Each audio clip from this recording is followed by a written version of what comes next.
राधे राधे। आशा करती हूँ कि आप सभी लोग खुश होंगे, स्वस्थ होंगे, मस्त होंगे। आज मैं आप लोगों को कथा सुनाने जा रही हूँ, सत्यनारायण भगवान की व्रत कथा। कहा जाता है कि हर पूर्णिमा को सत्यनारायण भगवान की कथा अवश्य ही सुननी चाहिए। इससे घर में सुख, वैभव, समृद्धि और यश की प्राप्ति होती है। सत्यनारायण भगवान की कथा। एक समय नैमिषारण्य तीर्थ में शौनक आदि 88,000 ऋषियों ने श्री सूत जी से पूछा, हे प्रभु, इस कलयुग में वेद विद्या रहित मनुष्यों को प्रभु भक्ति किस प्रकार मिलेगी तथा उनका उद्धार कैसे होगा? हे मुनि श्रेष्ठ, कोई ऐसा तप कहिए जिसमें थोड़े समय में पुण्य प्राप्त हो जाए तथा मनोवांछित फल मिल जाए। वह कथा सुनने की हमारी इच्छा है। सर्वशास्त्र ज्ञाता श्री सूत जी बोले, हे वैष्णवों में पूज्य, आप सब ने प्राणियों के हित की बात पूछी है। अब मैं उस श्रेष्ठ व्रत को आप लोगों से कहूँगा जिस व्रत को नारद जी ने लक्ष्मी नारायण से पूछा था और लक्ष्मीपति ने मुनि श्रेष्ठ नारद से कहा था।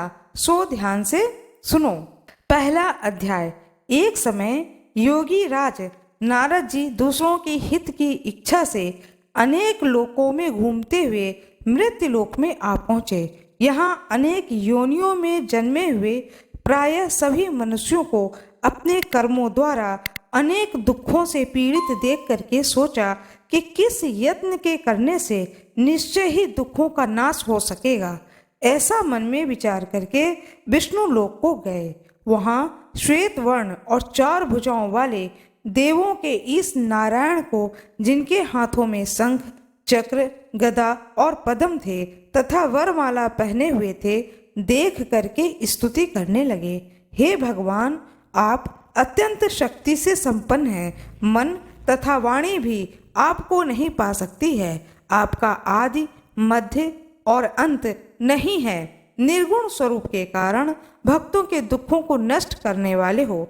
आपको मेरा नमस्कार है। नारद जी इस प्रकार की स्तुति करते हैं। उनकी स्तुति को सुन करके भगवान विष्णु बोलते हैं, हे मुनि श्रेष्ठ, आपके मन में क्या है? आप किस काम के लिए आगमन किए हैं? किस कारण से आप यहाँ पर आए हैं? कृपया निसंकोच कहें। तब नारद मुनि बोले, मृत्युलोक में सब मनुष्य जो अनेक योनियों में पैदा हुए हैं, अपने अपने कर्मों के द्वारा अनेक प्रकार के दुखों से दुखी हो रहे हैं। हे नाथ, मुझ पर दया रखते हो तो बताइए कि उन मनुष्यों के सब दुख थोड़े से ही प्रयत्न से कैसे दूर हो सकते हैं? श्री भगवान बोले, हे नारद, मनुष्यों की भलाई के लिए तुमने मुझसे बहुत अच्छी बात पूछी है। जिस काम के करने से मनुष्य मोह से छूट जाता है, वह मैं कहता हूँ, सुनो। बहुत पुण्य देने वाला तथा स्वर्ग तथा मृत्युलोक दोनों में दुर्लभ एक उत्तम व्रत है। आज मैं प्रेमवश होकर तुमसे कहता हूँ, सत्यनारायण का व्रत अच्छी तरह विधान पूर्वक करके मनुष्य तुरंत ही यहाँ सुख को भोग करके मरने के बाद में मोक्ष को प्राप्त करता है। श्री भगवान के वचन को सुन करके नारद मुनि बोले, उस व्रत का फल क्या है? क्या विधान है? किसने यह व्रत किया है और किस दिन यह व्रत करना चाहिए? विस्तार से कहो। भगवान बोले, दुख, शोक आदि को दूर करने वाला, धन धान्य को बढ़ाने वाला, सौभाग्य तथा संतान को देने वाला, यह व्रत सब स्थानों पर विजय करने वाला है। भक्ति और श्रद्धा के साथ किसी भी दिन मनुष्य से सत्यनारायण की शाम के समय में ब्राह्मण और बंधुओं के साथ में धर्म पारायण होकर के पूजा करे। भक्ति भाव से नैवेद्य, केले का फल, घी, दूध और गेहूं का चूर्ण सवाएं। गेहूं का चूर्ण का भोग लगाएं। गेहूं के अभाव में साठी का चूर्ण, शक्कर तथा गुड़ लें और सब भक्षण योग्य, सभी भोग लगाने योग्य पदार्थ जमा करके भगवान को अर्पण करें तथा देवों और बंधुओं सहित ब्राह्मणों को भोजन कराएं। पश्चात स्वयं भोजन करें। नृत्य, गीत आदि का आचरण कर सत्यनारायण भगवान का स्मरण करते हुए समय को व्यतीत करें। इस तरह से इस व्रत को करने पर मनुष्य की निश्चय ही सारी इच्छाओं की पूर्ति होगी। विशेष करके इस कली काल में, विशेष करके इस कलयुग में भूमि पर यही मोक्ष का सरल उपाय है। श्री सत्यनारायण भगवान के कथा का प्रथम अध्याय संपूर्ण हुआ। सत्यनारायण भगवान की जय हो, माता लक्ष्मी की जय हो। दूसरा अध्याय। श्री सूत जी बोले, ऋषियों, जिसने पहले समय में इस व्रत को किया है उसका इतिहास कहता हूँ, ध्यान से सुनो। सुंदर काशीपुरी नगरी में एक अत्यंत निर्धन ब्राह्मण रहता था। वह भूख और प्यास से बेचैन हुआ और नित्य पृथ्वी पर घूमता था। ब्राह्मणों से प्रेम करने वाले भगवान ने ब्राह्मण को दुखी देख करके बूढ़े ब्राह्मण का रूप धर करके उसके पास जा करके आदर के साथ पूछा, हे विप्र, नित्य दुखी हुआ पृथ्वी पर क्यों घूमता है? श्रेष्ठ ब्राह्मण, यह सब मुझसे कहो, मैं सुनना चाहता हूँ। ब्राह्मण बोला, मैं निर्धन ब्राह्मण हूँ, भिक्षा के लिए पृथ्वी पर फिरता हूँ। हे भगवान, यदि आप इसका उपाय जानते हो तो कृपा करके इसका उपाय कहो। वृद्ध ब्राह्मण बोले कि सत्यनारायण भगवान मनोवांछित फल देने वाले हैं, इसलिए हे ब्राह्मण, तू उनका पूजन कर, जिसके करने से मनुष्य सब दुखों से मुक्त होता है। ब्राह्मण को व्रत का सारा विधान बता करके ब्राह्मण, बूढ़े ब्राह्मण का रूप धारण करने वाले श्री सत्यनारायण भगवान वहां से अंतर ध्यान हो गए। जिस व्रत को वृद्ध ब्राह्मण ने बताया है, मैं उसी को करूंगा। यह निश्चय करने पर उसे रात में नींद आई। वह सवेरे उठ करके सत्यनारायण भगवान के व्रत का निश्चय कर भिक्षा के लिए चला गया। उस दिन उसको भिक्षा में बहुत धन मिला, जिससे बंधु बांधवों के साथ उसने सत्यनारायण भगवान के व्रत को किया। इसके करने से वह विप्र सब दुखों से छूट करके अनेक प्रकार के संपत्तियों से युक्त हुआ। उस समय वह विप्र हर मास व्रत करने लगा। इस तरह सत्यनारायण भगवान के व्रत को जो करेगा वह सब पापों से छूट करके मोक्ष को प्राप्त होगा। आगे जो पृथ्वी पर सत्यनारायण का व्रत करेगा वह मनुष्य सब दुखों से छूट जाएगा। इस तरह से नारद जी ने नारायण का कहा हुआ यह व्रत मैंने तुमसे कहा है। हे विप्रों, मैं अब और क्या कहूँ? ऋषि बोले, हे मुनीश्वर, संसार में इस विप्र से सुन करके किस किसने इस व्रत को किया है अब हम सुनना चाहते हैं। इसके लिए हमारे मन में श्रद्धा है। सूत जी बोले, हे मुनियों, जिसने इस व्रत को किया है वह सब सुनो। एक समय एक विप्र धन और ऐश्वर्य के अनुसार बंधु बांधवों के साथ व्रत करने को तैयार हुआ। उसी समय एक लकड़ी बेचने वाला बूढ़ा आदमी आया। बाहर लकड़ियों को रख करके विप्र के मकान में गया। प्यास से दुखी लकड़हारा उनको व्रत करते देखकर विप्र को नमस्कार कर कहने लगा कि आप यह क्या कर रहे हैं? इसके करने से क्या फल मिलता है? कृपा करके मुझसे कहो। ब्राह्मण ने कहा कि यह व्रत सब मनोकामनाओं को पूर्ण करने वाला है। भगवान सत्यनारायण का यह व्रत है। इनकी कृपा से मेरे यहाँ धन धान्य आदि की वृद्धि हुई है। हे विप्र, इस व्रत के बारे में जान करके लकड़हारा बहुत ही प्रसन्न हुआ। तब वह चरणामृत को लेकर के और प्रसाद खाने के बाद अपने घर को गया। लकड़हारे ने अपने मन में इस प्रकार का संकल्प किया कि आज ग्राम में लकड़ी बेचने से जो धन मिलेगा उसी से सत्यनारायण देव का उत्तम व्रत करूंगा। यह मन में विचार कर वह बूढ़ा आदमी लकड़ियां अपने सिर पर रखकर जिस नगर में धनवान लोग रहते थे वह ऐसे सुंदर नगर में गया। उस रोज वहां उसे उन लकड़ियों का दाम पहले दिनों से चौगुना मिला। तब वह बूढ़ा लकड़हारा दाम लेकर और अति प्रसन्न होकर के पके केले को लेकर आया। तब वह लकड़हारा अति प्रसन्न होकर के पके केले के फली, शक्कर, घी, दूध, दही, गेहूं से जो निर्मित होता है आटा, वह आटा इत्यादि सामग्री को लेकर के आया। सत्यनारायण भगवान के व्रत की सारी सामग्री को लेकर के अपने घर आया। फिर उसने अपने भाइयों को बुला करके विधि के साथ में भगवान श्री सत्यनारायण जी के व्रत और पूजन को किया। उस व्रत के प्रभाव से वह बूढ़ा लकड़हारा धन पुत्र आदि से युक्त हुआ और संसार के समस्त सुख को भोग करके वैकुंठ को चला गया। इस प्रकार से सत्यनारायण व्रत कथा द्वितीय अध्याय संपूर्ण हुआ। श्री सत्यनारायण भगवान की जय हो, माता लक्ष्मी की जय हो, भगवान गणेश की जय। तीसरा अध्याय। सूत जी बोले, हे श्रेष्ठ मुनियों, अब आगे की कथा को कहता हूँ, सुनो। पहले समय में उल्कामुख नाम का एक बुद्धिमान राजा था। वह सत्यवक्ता और जितेंद्रिय था। वह प्रतिदिन देव स्थानों पर जाता तथा गरीबों को धन देकर उनके कष्ट को दूर करता था। उसकी पत्नी कमल के समान मुख वाली और सती साध्वी थी। भद्रशिला नदी के तट पर उन दोनों ने श्री सत्यनारायण भगवान का व्रत किया। उस समय वहां एक साधु वैश्य आया। उसके पास व्यापार के लिए बहुत सा धन था। वह नाव को किनारे पर ठहरा करके राजा के पास आ गया। राजा को व्रत करते हुए देखकर विनय के साथ पूछा, हे राजन, भक्ति युक्त चित्त से यह आप क्या कर रहे हैं? मेरी सुनने की इच्छा है, सो आप मुझे बतलाइए। राजा बोले, हे साधु, अपने बांधवों के साथ पुत्र आदि की प्राप्ति के लिए एक महाशक्तिमान सत्यनारायण भगवान का व्रत व पूजन किया जा रहा है। राजा के वचन को सुन करके साधु आदर से बोला, हे राजन, मुझसे इसका सब विधान कहो। मैं भी आपके कथन अनुसार इस व्रत को करूंगा।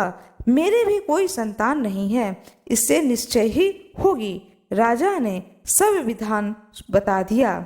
राजा से सब विधान सुन व्यापार से निवृत्त हो वह आनंद के साथ घर को गया। साधु ने अपनी स्त्री से संतान देने वाले इस व्रत का समाचार सुनाया और कहा कि जब मेरे संतान होगी तब मैं इस व्रत को करूंगा। साधु ने ऐसे वचन अपनी स्त्री लीलावती से कही। एक दिन उसकी स्त्री लीलावती पति के साथ आनंदित हो सांसारिक धर्म में प्रवृत्त होकर के सत्यनारायण भगवान की कृपा से गर्भवती हो गई तथा 10वें महीने में उसको एक सुंदर कन्या की प्राप्ति हुई। दिनों दिन वह बढ़ने लगी जैसे शुक्ल पक्ष का चंद्रमा बढ़ता है। कन्या का नाम कलावती रखा गया। जब लीलावती ने मीठे शब्दों में अपने पति से कहा कि जो आपने संकल्प किया था कि भगवान का व्रत करूंगा, अब आप उसे करिए।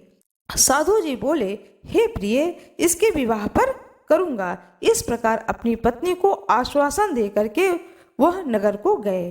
कलावती पितृ गृह में वृद्धि को प्राप्त हुई। साधु ने जब नगर में सखियों के साथ अपनी पुत्री को देखा तो तुरंत ही दूत को बुला करके पुत्री के लिए कोई सुयोग्य वर देखने को कहा। साधु की आज्ञा पा करके दूत कंचन नगर पहुंचा। वहां पर खोजा और देखभाल कर लड़की के लिए सुयोग्य वणिक पुत्र को ले आया। उस सुयोग्य लड़के को देख करके साधु ने अपने बंधु बांधवों सहित प्रसन्न चित्त अपनी पुत्री का विवाह उसके साथ कर दिया। किंतु दुर्भाग्य से विवाह के समय भी उस व्रत को करना भूल गया। तब श्री सत्यनारायण भगवान क्रोधित हो गए और श्राप दिया कि अब तुम्हें दारुण दुख प्राप्त होगा। अपने कार्य में कुशल साधु बनिया जमाता सहित समुद्र के समीप स्थित रतनपुर नगर में व्यापार के लिए गया। वहां दोनों ससुर और जमाई चंद्रकेतु राजा के उस दरबार में व्यापार करने गए। एक रोज भगवान सत्यनारायण की माया से प्रेरित होकर के कोई चोर राजा का धन चुरा करके भागा जा रहा था, किंतु राजा के दूतों को आता देख करके चोर ने घबराहट से भागते हुए राजा के धन को वहीं चुपचाप रख दिया जहां वो ससुर और जमाई ठहरे हुए थे। जब दूतों ने उस साधु और वैश्य के पास जा करके राजा के धन को रखा देखा तो दोनों को बांध करके और प्रसन्नता पूर्वक राजा के समीप ले जा करके बोले कि यह 2 चोर पकड़ करके लाए हैं, आप आज्ञा दें। राजा की आज्ञा से उनको कठिन कारावास में डाल दिया गया और उनका सारा धन छीन लिया गया। सत्यनारायण भगवान के श्राप द्वारा उनकी पत्नी भी घर पर बहुत दुखी हुई और घर पर जो धन रखा था चोर उसे चुराकर ले गए। शारीरिक व सामाजिक पीड़ा तथा भूख प्यास से अत्यंत दुखित हो अन्न की चिंता में कलावती एक ब्राह्मण के घर गई। वहां उसने सत्यनारायण भगवान के व्रत को देखा, फिर कथा सुनी तथा प्रसाद ग्रहण कर रात को घर में आई। माता ने कलावती से कहा, हे पुत्री, अब तक कहाँ रही? वह तेरे मन में क्या है? कलावती बोली, हे माता, मैंने एक ब्राह्मण के घर श्री सत्यनारायण भगवान के व्रत को देखा है। कन्या के वचन को सुन करके लीलावती भगवान के पूजन की तैयारी दूसरे दिन करने लगी। लीलावती ने परिवार और बंधुओं सहित श्री सत्यनारायण भगवान का पूजन किया और वर मांगा कि मेरे पति व दामाद शीघ्र आ जाएं। साथ ही प्रार्थना की कि हम सबका अपराध क्षमा कर दो। सत्यनारायण भगवान इस व्रत से संतुष्ट हो गए और राजा चंद्रकेतु को स्वप्न में दर्शन दे करके कहा, हे राजन, दोनों वैश्यों को प्रातः ही छोड़ दो और उनका सब धन जो तुमने ग्रहण किया है दे दो, नहीं तो मैं तेरा धन, राज्य, पुत्र आदि नष्ट कर दूंगा। राजा से ऐसे वचन को कह करके भगवान सत्यनारायण वहां से अंतर्ध्यान हो गए। प्रातः काल राजा चंद्रकेतु ने सभा में स्वप्न को सुनाया, फिर दोनों वाणिक को बुलाया और उनको कैद से मुक्त कर सभा में कहा कि हे महानुभाव, भावी बस तुम्हें ऐसा कठिन दुख को प्राप्त हुआ, अब तुम्हें कोई भय नहीं है। ऐसा कह करके राजा ने उनको नए नए वस्त्र और आभूषण पहनाए तथा उनको जितना धन लिया था उससे दूना धन दे करके आदर से विदा किया। दोनों वैश्य अपने घर को चले। श्री सत्यनारायण कथा का 3 अध्याय संपूर्ण हुआ। भगवान सत्यनारायण की जय हो, माता लक्ष्मी की जय हो, सभी भक्तों की जय हो। 4 अध्याय। सूत जी बोले, वैश्य ने मंगलाचार करके यात्रा को आरंभ किया और अपने नगर को चला। उसके थोड़ी दूर निकलने पर दंडी वेशधारी भगवान सत्यनारायण ने उससे पूछा, हे साधु, तेरी नाव में क्या है? अभिमानिक वाणिक हंसता हुआ बोला, हे दंडी स्वामी, आप क्यों पूछते हैं? क्या आप धन लेने की इच्छा रखते हैं? मेरी नाव में तो बेल और पत्ते भरे हुए हैं। वैश्य के कठोर वचन को सुनकर भगवान ने कहा कि तुम्हारा वचन सत्य हो। दंडी ऐसा कह करके वहां से दूर चले गए और कुछ दूर जाकर समुद्र के किनारे बैठ गए। दंडी के जाने पर वैश्य ने नित्य क्रिया करने के बाद में नाव को ऊंची उठी देखकर अचंभा किया तथा नाव में बेल पत्ते आदि देखकर मूर्छित हो जमीन पर गिर पड़ा। फिर मूर्छा खुलने पर अत्यंत शोक प्रकट करने लगा। तब उसका दामाद बोला कि आप शोक न करें, यह दंडी का श्राप है, अतः उनकी शरण में चलना चाहिए, तभी हमारी मनोकामना पूरी होगी। दामाद के वचन को सुन करके वह दंडी के पास पहुंचा और अत्यंत भक्ति भाव से नमस्कार करके बोला, मैंने जो आपसे असत्य वचन कहे थे उसके लिए मुझे क्षमा करें। ऐसा कह करके महान शोकातुर हो रोने लगा। तब दंडी भगवान बोले, हे वाणिक पुत्र, मेरी आज्ञा से बार बार तुम्हें दुख की प्राप्ति हो रही है, तू मेरी पूजा से विमुख हुआ। साधु बोला, हे भगवान, आपकी माया से ब्रह्मा आदि भी आपके रूप को नहीं जानते, तब तो मैं अज्ञानी कैसे आपको जान सकता हूँ? आप प्रसन्न हो जाइए, मैं सामर्थ्य के अनुसार आपकी पूजा करूंगा। मेरी रक्षा करो और पहले के समान नौका में धन को भर दो। उसके भक्ति युक्त वचन को सुन करके भगवान सत्यनारायण अत्यंत ही प्रसन्न हुए और उसकी इच्छा के अनुसार वर दे करके अंतर ध्यान हो गए। तब उन्होंने नाव पर आकर देखा कि नाव धन से परिपूर्ण है। फिर वह भगवान सत्यनारायण का पूजा कर साथियों सहित अपने नगर को चला।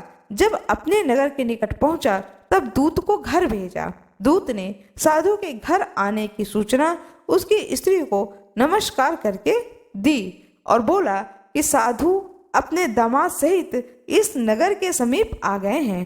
ऐसा वचन सुन करके साधु की स्त्री बड़े हर्ष के साथ सत्यदेव का पूजन कर पुत्री से कहा कि मैं अपने पति के दर्शन को जाती हूँ, तुम कार्य को पूर्ण कर शीघ्र आ जाना।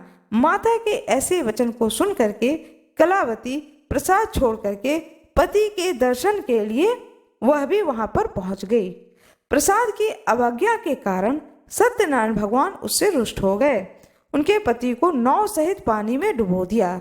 कलावती अपने पति को न देखकर रोती हुई जमीन पर गिर गई। इस तरह नौका डूबा हुआ तथा कन्या को रोता हुआ देख करके साधु दुखित हो बोला, हे प्रभु, मुझसे या मेरे परिवार से जो भी भूल हुई हो उसे क्षमा करो। उसके दीन वचन को सुन करके भगवान सत्यनारायण अत्यंत प्रसन्न हुए और आकाशवाणी हुई, हे साधु, तेरी कन्या मेरे प्रसाद को छोड़कर आई है, इसलिए इसका पति अदृश्य हुआ है। ऐसी आकाशवाणी को सुन करके कलावती ने घर पहुंच के प्रसाद को खाया, फिर आकर पति के दर्शन किए। तत्पश्चात साधु ने बंधु बांधवों सहित सत्यदेव का, भगवान सत्यनारायण का विधि पूर्वक पूजन किया। इस प्रकार इस लोक के सुख को दे करके अंत में स्वर्ग लोकों को गया। श्री सत्यनारायण कथा का 4th अध्याय समाप्त हुआ। भगवान श्री सत्यनारायण की जय हो, विष्णु भगवान की जय हो, गणेश भगवान की जय हो। 5वां अध्याय। सूत जी बोले, हे ऋषियों, मैं और भी कथा कहता हूँ, सुनो। प्रजा पालन में लीन तुंगध्वज नाम का एक राजा था। उसने भी भगवान का प्रसाद त्याग कर बहुत ही दुख पाया। एक समय वन में जाकर वन्य पशुओं को मारकर वह बड़ के पेड़ के नीचे आया। वहां अपने ग्वालों को भक्ति भाव से बांधवों सहित सत्यनारायण भगवान का पूजन करते देखा। राजा देख कर भी अभिमानवश वहां नहीं गया और न ही भगवान को नमस्कार किया। जब ग्वालों ने भगवान का प्रसाद उसके सामने रखा तो वह प्रसाद त्याग करके अपने नगरी को चला। वहां उसने अपना सब कुछ नष्ट पाया तो वह जान गया कि यह सब भगवान ने किया है। तब वह विश्वास कर ग्वालों के समीप गया और विधि पूर्वक पूजन कर प्रसाद खाया तो सत्यनारायण भगवान की कृपा से वह सब कुछ पहले जैसा हो गया। फिर दीर्घ काल तक सुख को भोग कर मरने पर स्वर्ग लोक को गया। जो मनुष्य इस परम दुर्लभ व्रत को करेगा, भगवान की कृपा से उसे धन धान्य की प्राप्ति होगी। निर्धन धनी बंधी बंधन से, जो बंदी होंगे वह बंधन से मुक्त होकर के निर्भय हो जाएंगे। संतानहीनों को संतान की प्राप्ति होती है तथा सब मनोरथ पूर्ण होकर अंत में वैकुंठ धाम को जाता है। जिन्होंने पहले इस व्रत को किया, अब उनके दूसरे जन्म की कथा कहता हूँ। वृद्ध शतानंद ब्राह्मण ने सुदामा का जन्म लेकर मोक्ष को पाया। उल्का मुख नाम का राजा दशरथ होकर के वैकुंठ को प्राप्त हुआ। साधु नाम के वैश्य ने मनोरथ बन करके अपने पुत्र को आरे से चीर कर मोक्ष को प्राप्त किया। महाराज तुंगध्वज ने स्वयं भू होकर भगवान में भक्त युक्त हो कर्म कर मोक्ष को प्राप्त किया। श्री सत्यनारायण भगवान की कथा का 5वां अध्याय संपूर्ण हुआ। सत्यनारायण भगवान की जय हो, विष्णु भगवान की जय हो, माता लक्ष्मी की जय हो, सभी भक्तों की जय हो। इसके बाद में सत्यनारायण भगवान की आरती करनी चाहिए। भगवान लक्ष्मी माता की आरती करनी चाहिए। भगवान गणेश की आरती करनी चाहिए। अपने पूरे परिवार के साथ आरती करने के बाद में जो प्रसाद स्वरूप भोग लगाया है उस प्रसाद को अवश्य ही ग्रहण करनी चाहिए। आप लोगों को यह वीडियो अच्छी लगी हो तो कृपया वीडियो को लाइक जरूर करिएगा, चैनल को सब्सक्राइब करिएगा, बेल आइकन अवश्य ही दबा दीजिएगा। अब मैं आप लोगों को बताने जा रही हूँ सत्यनारायण भगवान की जो व्रत कथा कही जाती है उसमें जो पूजन सामग्री लगती है वह संपूर्ण पूजन सामग्री आप लोगों को बताने जा रही हूँ। केले के खंभे, 4 केले के खंभे बनाए जाते हैं। आम के पत्ते 5 पल्लव, 5 पल्लव। एक आम के पेड़ की डंडी हो, उस डंडी में 5 आम के पत्ते लगे हों, 5 लगे हों पत्ते, 7 लगे हों पत्ते, 9 लगे हों, संख्या यह होती है, उसे 5 पल्लव कहते हैं।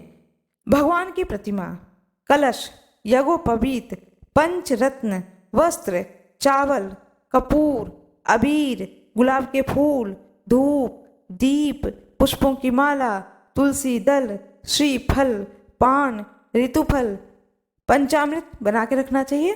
दूध, दही, अंग वस्त्र, शक्कर, धृत, शहद, नैवेद्य, केसर, कलावा, बंधन बार, चौकी, चौकी पर बिछाने के लिए वस्त्र।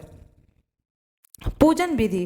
व्रत करने वाला पूर्णिमा व संक्रांति के दिन सायंकाल के समय स्नान आदि से निवृत्त होकर के पूजा स्थान में यथा स्थान पर बैठ करके आसन लें और श्री गणेश, गौरी, वरुण, विष्णु आदि सब देवताओं का ध्यान करके पूजन करें और संकल्प करें कि मैं श्री सत्यनारायण स्वामी का पूजन व कथा का श्रवण सदैव करता रहूंगा।